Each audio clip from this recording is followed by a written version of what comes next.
Dear Professor Dr. Go Kai Chow, Chairman of the Medical Council, and all esteemed colleagues.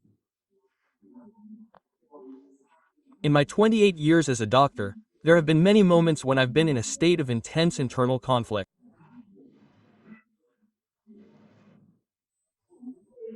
One of those moments is when a patient asks me, "Doctor, will this disease be cured completely?"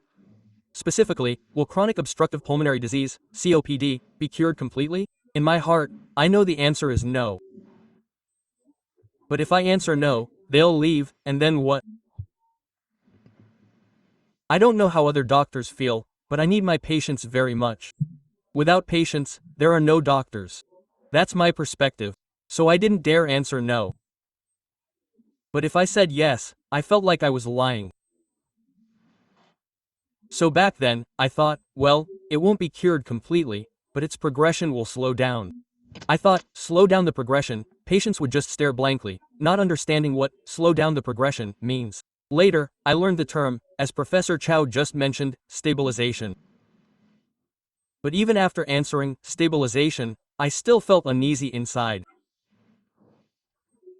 I wondered if this stabilization was just a word to gloss over the truth, or if it truly reflected the reality.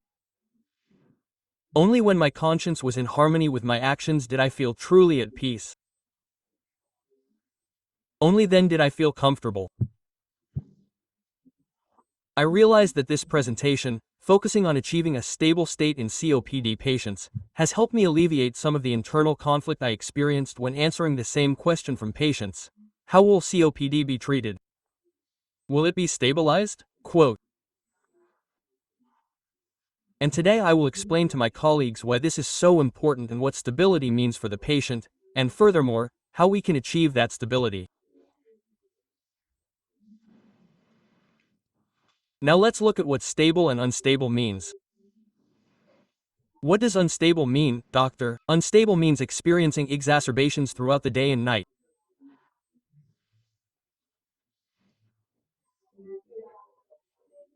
Throughout the day and night, the patient feels shortness of breath, cough, and sputum production, and lung function declines every day.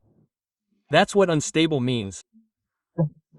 So what is stable? Stable means fewer exacerbations. Previously, there were 10 exacerbations, today only half an exacerbation. Previously, there was a lot of coughing, today less coughing. Previously, standing up and walking 2 or 3 steps was difficult. Today, the patient can walk 10 steps, and their function will be better. That's called stable. And in my opinion, explaining it this way makes it easier for my patients to understand. And then, why did we choose these 3 things? The answer is because they are related to each other. Because the more exacerbations a patient experiences, the more lung function, represented by FEV1, decreases. What I tell my patients is true, not false. I want to prevent you from having exacerbations because if you keep having exacerbations, your lung function will decline faster. Especially a severe exacerbation reduces FEV1 by 87 milliliters per year. If I let you have many exacerbations, you will be closer to death. And these are real facts. So if I can do something to prevent you from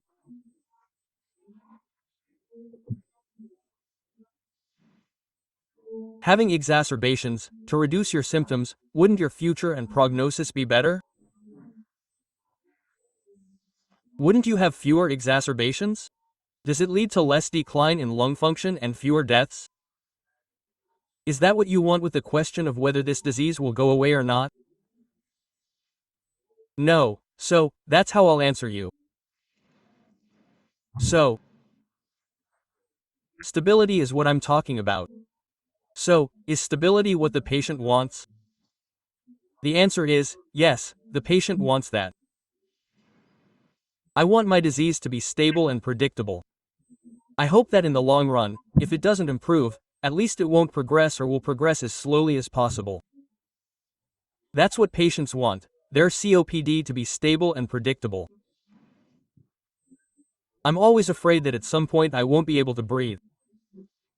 I'm always in a state of anxiety, living for today, constantly worrying about what tomorrow will be like. My daily life is severely affected because I can't predict how I'll feel today.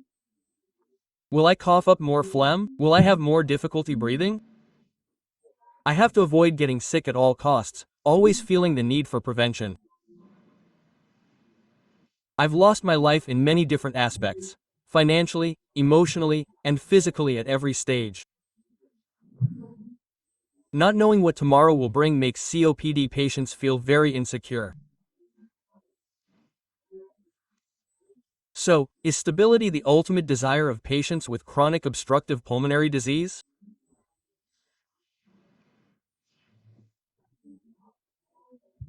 When we say we will give you this or help you achieve that, it certainly shouldn't be just empty promises, it has to be real.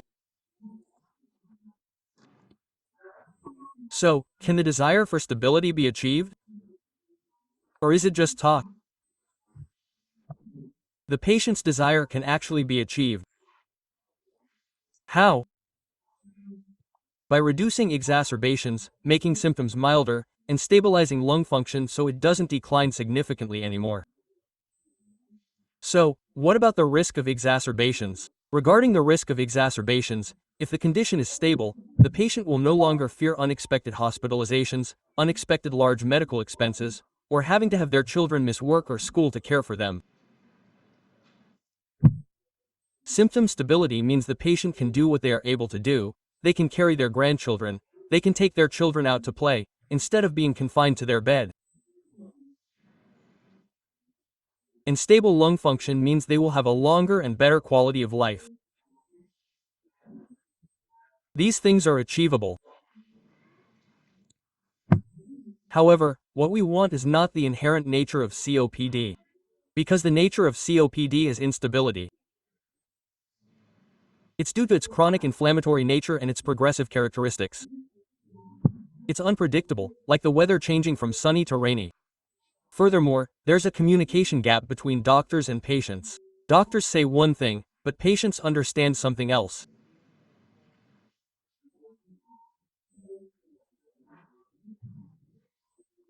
This also makes the concept of stability unclear.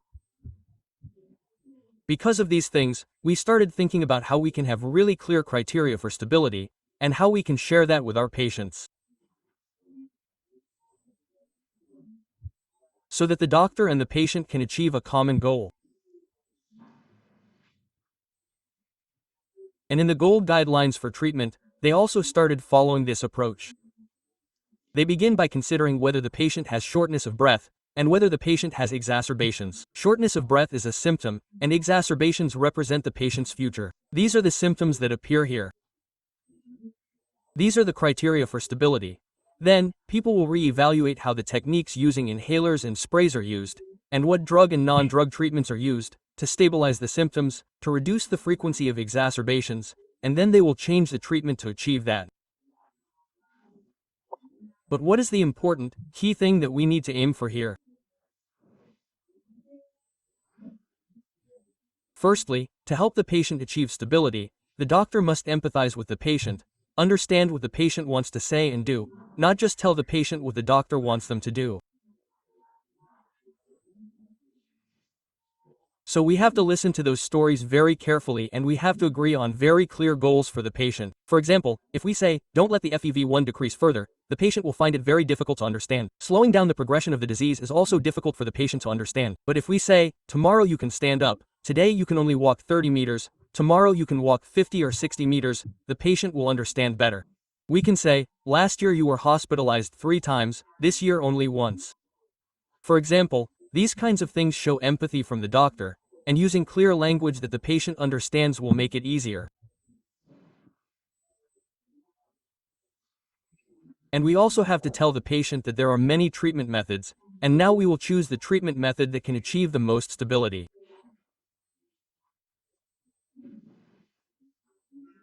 And together we must affirm that achieving stability is possible, not just saying it for fun. So, in all the treatment methods aimed at our goal, each type of treatment contributes to achieving that stability. For example, does quitting smoking reduce symptoms? Yes, it does. Does it slow down the decline of FEV1? Yes. Does it reduce exacerbations? Yes. So clearly, quitting smoking is also a measure that can achieve stability. Among the medications I used before, for example, the LABA-LAMA combination medication, did it stabilize the disease in any way? Yes, it did, because using LABA-LAMA clearly reduced exacerbations and reduced symptoms, right? All of these things are present. But because of these treatments, we need to answer the question, which treatment is most likely to help our patients quickly achieve that stability? So, in the context of today's lung symposium session, we are considering the triple therapy method, FFUV. Does it meet the patient's expectations and achieve stability in what way? From the beginning, we have seen that there is a pharmacokinetic characteristic in this triple therapy, which is that they work in sync. What does working in sync mean? It means that the pharmacokinetic and pharmacodynamic profiles of the three molecules, fluticasone furoate, umeclidinium, and vilanterol, have the same onset time, the same half-life, and the same binding time. Because all three are the same, they will reach the target cells in the bronchial smooth muscle together and exert their effects. In terms of pharmacokinetics and pharmacodynamics, it is very promising for achieving synergistic effects. And now let's see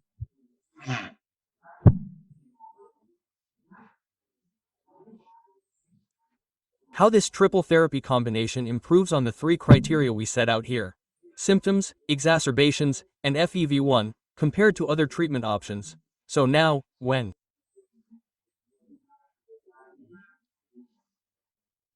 comparing the triple therapy, FFUV, with the dual therapy, two bronchodilator medications, umeclidinium and vilanterol, what did we find? The triple therapy reduced the risk of exacerbations by 25% compared to the dual therapy, improved symptoms by 41%, and improved lung function by 50 to 54 milliliters. So what am I saying? Does dual therapy help patients achieve stability? Yes, but compared to triple therapy, it's still inferior, and the inferiority is shown here: 25%, 41%, and 54 milliliters. Therefore, if my patients had the choice, we would choose triple therapy instead of just dual therapy to help our patients achieve better stability. In the IMPACT study, which also compared triple therapy with dual therapy, we see that triple therapy reduced exacerbations by 25%, the number of severe exacerbations by 34%, and reduced mortality by 42%.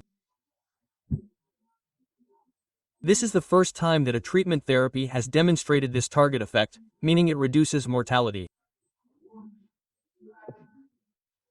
Previously, no drug treatment was able to reduce the mortality rate in COPD.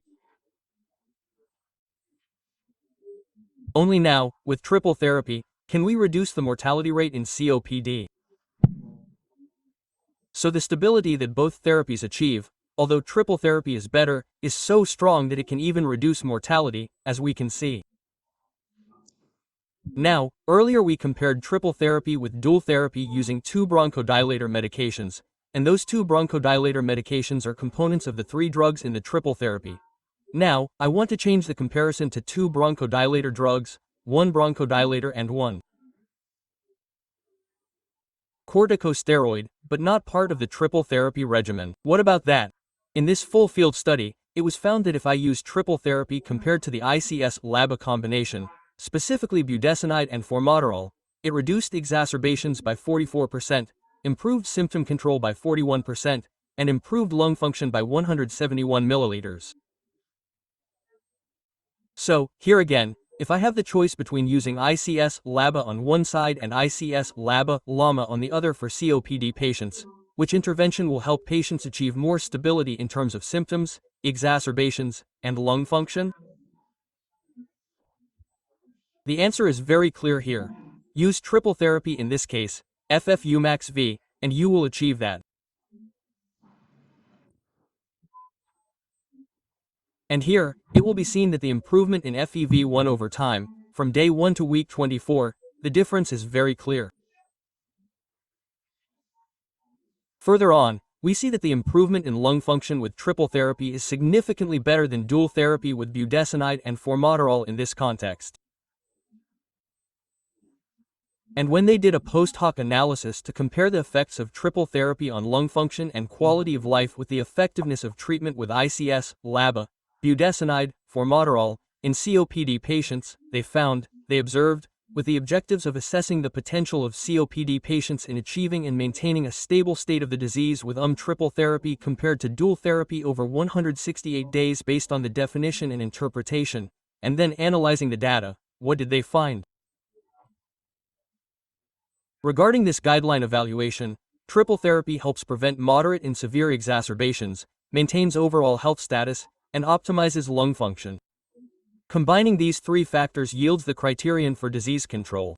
Thus, we will see changes in symptoms, using a score of 4 for the X score, or a K score of 2, or an FEV1 of 100 milliliters, and for exacerbations, the criterion is that there are none. We combine these three to assess which one is achieved more often or which one is not achieved as often. The conclusion is that the number of patients using FFBI triple therapy will have twice the improvement in disease stability compared to EAST-LAAB treatment, here, budesonide and formoterol. And patients treated with triple therapy achieve a stable state 5 times longer than those treated with dual therapy with ICS-3 budesonide formoterol.